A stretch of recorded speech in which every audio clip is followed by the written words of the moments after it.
Hello viewers, मैं रवि कुमार सिंह आप लोग का स्वागत करता हूं आपके अपने यूट्यूब चैनल इंग्लिश ट्यूटोरियल में। हम लोग आज के वीडियो में सब्जेक्ट वर्ब एग्रीमेंट के पार्ट 3 को डिस्कस करेंगे। तो चलिए बिना देर किए हम लोग बढ़ते हैं अगले रूल की ओर। तो हमारा अगला रूल कहता है, यदि दो एडजेक्टिव्स एंड से जुड़कर किसी सिंगुलर नाउन के पहले प्रयुक्त हों तो आर्टिकल्स के आधार पर वर्ब का नंबर डिसाइड होगा। यानी कि वर्ब सिंगुलर है या प्लूरल है, ये डिसाइड होगा आर्टिकल्स के आधार पर। यदि आर्टिकल्स सिर्फ एक एडजेक्टिव के पहले हो तो सिंगुलर वर्ब, दोनों एडजेक्टिव्स के पहले हो तो प्लूरल वर्ब का प्रयोग होगा। हमको एडजेक्टिव्स को देखना है कि एक एडजेक्टिव के पहले आर्टिकल आया है कि दोनों एडजेक्टिव के पहले। अगर एक एडजेक्टिव के पहले आर्टिकल आया है, इसका मतलब कि दोनों एडजेक्टिव्स जो एंड से जुड़े हुए हैं किसी एक ही वस्तु का बोध करा रहे हैं, इसलिए सिंगुलर वर्ब का प्रयोग होगा। और अगर एंड से जुड़े हुए दोनों एडजेक्टिव्स के पहले आर्टिकल का प्रयोग किया गया है, इसका मतलब कि जो दोनों एडजेक्टिव्स हैं अलग अलग नाउन्स का प्रयोग, अलग अलग नाउन्स का बोध करवा रहे हैं, इसलिए उसके साथ प्लूरल वर्ब का प्रयोग होगा। इसको समझते हैं हम लोग कुछ एग्जाम्पल्स के द्वारा। तो देखिए हमारे सामने दो एग्जाम्पल्स हैं। पहला, a black and white cow dash grazing. अब इस खाली स्थान में हमको मान लीजिए ऑप्शन मिला हो वाज या वर का, ये हमारे पास ऑप्शन है। तो हमको दिखाई दे रहा है कि दो एडजेक्टिव्स एंड से जुड़े हुए हैं, ब्लैक और व्हाइट। दोनों सेंटेंसेस में ब्लैक और व्हाइट। तो हम लोग रूल में पढ़े हैं कि इसमें वर्ब का जो नंबर है वो डिसाइड करेगा आर्टिकल। आर्टिकल के आधार पर पता चलेगा कि सिंगुलर लगेगा कि प्लूरल। तो हमको देखना है आर्टिकल सिर्फ एक एडजेक्टिव के पहले आया है कि दोनों एडजेक्टिव के पहले आया है। तो हम लोग फर्स्ट एग्जांपल में देख रहे हैं कि हमारा जो आर्टिकल है वो है ए, और ये सिर्फ एक ही एडजेक्टिव के पहले आया है। जो दो एडजेक्टिव हैं ब्लैक और व्हाइट, सिर्फ एक के पहले आया है। यानी कि इसमें एक ही वस्तु का बोध हो रहा है। इसमें एक ही काऊ है जो ब्लैक और व्हाइट दोनों कलर की है। ब्लैक और व्हाइट दो एडजेक्टिव्स एंड से जुड़े हैं, आर्टिकल सिर्फ एक के पहले। इसका मतलब कि सिर्फ एक काऊ है जो ब्लैक भी है और व्हाइट भी है, इसलिए उसके साथ सिंगुलर वर्ब का यूज होगा और वो लगेगा was। अगले एग्जांपल में हम लोग देखते हैं कि जो ब्लैक और व्हाइट है, दोनों में से दोनों के पहले आर्टिकल का प्रयोग हुआ है। इसका मतलब कि यहाँ पर बात हो रही है दो अलग अलग गायों की, जिसमें एक ब्लैक और एक व्हाइट है। तो यहाँ पर प्लूरल सब्जेक्ट का बोध हो रहा है, इसलिए प्लूरल वर्ब का यूज होगा और जो कि होगा वर। तो इस प्रकार से अगर दो एडजेक्टिव्स एंड से जुड़े हो तो आर्टिकल के आधार पर हम लोग देखेंगे कि सिंगुलर वर्ब का यूज होगा कि प्लूरल वर्ब का। हमारा अगला रूल कहता है कि यदि दो सब्जेक्ट्स एंड से जुड़कर एक ही वस्तु या भाव का बोध कराएं तो सिंगुलर वर्ब का यूज होगा। एंड से जुड़े हुए हैं दो सब्जेक्ट्स, लेकिन एक ही वस्तु या एक ही भाव का बोध करा रहे हैं। जैसे bread and butter is good for health. Bread and butter यहाँ पर दो अलग अलग वस्तुओं का बोध न कराकर एक भोजन का बोध करा रहा है, इसलिए इसके साथ यहाँ पर सिंगुलर वर्ब का यूज होगा। उसी तरह से राइस एंड करी, राइस और करी दो अलग अलग सब्जेक्ट्स एंड से जुड़े हुए हैं, लेकिन ये भी अलग अलग वस्तु का बोध न कराकर एक डिश का बोध करवा रहा है, इसलिए इसके साथ लगा सिंगुलर वर्ब। उसी तरह से truth and honesty is the best policy. यहाँ भी ट्रूथ और ऑनेस्टी दो अलग अलग सब्जेक्ट्स हैं, एंड से जुड़े हुए हैं, लेकिन एक ही भाव को व्यक्त कर रहे हैं, इसलिए इसके साथ है सिंगुलर वर्ब। तो जब दो सब्जेक्ट्स एंड से जुड़े हों और एक ही वस्तु या भाव का बोध कराएं तो उसके साथ सिंगुलर वर्ब का यूज होता है। तो चलते हैं अब अगले रूल की ओर। अगला रूल कहता है, यदि दो सिंगुलर सब्जेक्ट्स एंड से जुड़े हों तथा उनमें से किसी एक के भी पहले ईच, एवरी या नो प्रयुक्त हो तो सिंगुलर वर्ब का यूज होगा।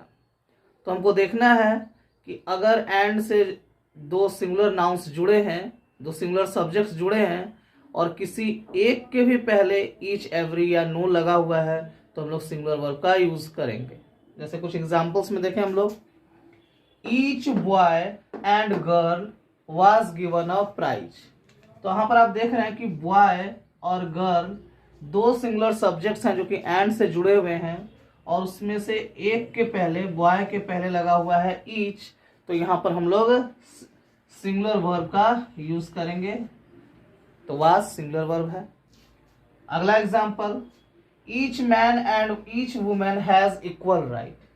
तो यहाँ पर भी दो सिंगुलर सब्जेक्ट्स एंड से जुड़े हुए हैं, मैन और वुमेन, और दोनों के पहले ईच लगा हुआ है।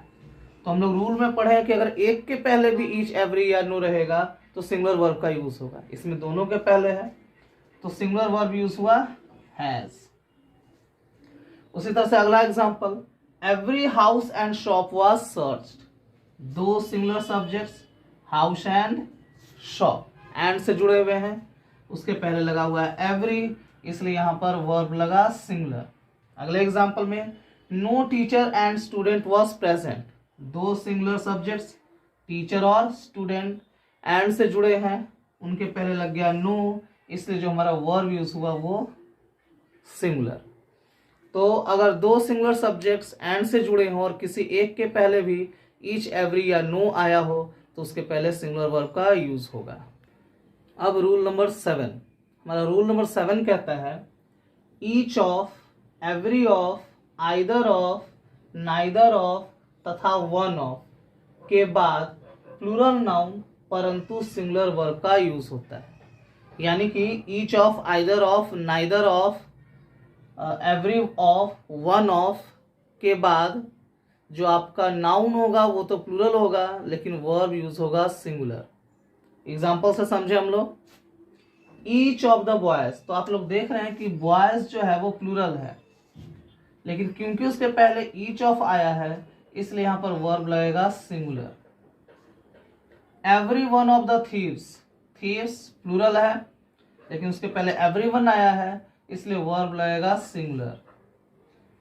Either of the two roads is safe, हमारा टू रोड्स प्लूरल है लेकिन उसके पहले यूज हुआ है आइदर, इसलिए यहां पर वर्ब लगेगा singular. Neither of the to girls was present, हमारा सब जो नाउन है टू गर्ल्स वो है प्लूरल लेकिन उसके पहले नाइदर ऑफ आया है इसलिए वर्ब लगेगा singular. One of my friends is an actor, जो हमारा फ्रेंड्स है वो प्लूरल नाउन है लेकिन क्योंकि उसके पहले वन ऑफ आया है इसलिए लगेगा उसके साथ वर्ब सिंगुलर। अब ऐसा क्यों है? क्योंकि ये जो each of, every of, either of, neither of, one of, ये जो वर्ड्स हैं वो डिस्ट्रीब्यूट करने का काम करते हैं, ग्रुप में से सबको अलग अलग करने का काम करते हैं। जैसे एग्जांपल में और ज़्यादा क्लियर होगा तो देखिए, each of the boys is preparing for UPSC. यहाँ पर सिचुएशन क्या है कि कुछ लड़के हैं जो कि यूपीएससी का एग्ज़ाम की तैयारी कर रहे हैं, लेकिन ईच क्या कर रहा है कि उन लड़कों में से प्रत्येक को डिवाइड करके बता रहा है कि यूपीएससी के लिए ये लड़का भी तैयारी कर रहा है, ये लड़का भी तैयारी कर रहा है, ये लड़का भी तैयारी कर रहा है, ये लड़का भी तैयारी कर रहा है। सबको अलग अलग डिस्ट्रीब्यूट करने का काम कर रहा है और सबके बारे में अलग अलग बता रहा है। तो वहाँ पर वो सिंगुलर सब्जेक्ट का काम कर रहा है और इसलिए उसके साथ सिंगुलर वर्ब का यूज होता है। तो जब भी each of, every of, either of, neither of, one of रहे तो उसके बाद हमारा जो नाउन आएगा वो प्लूरल होगा लेकिन वर्ब सिंगुलर होगा।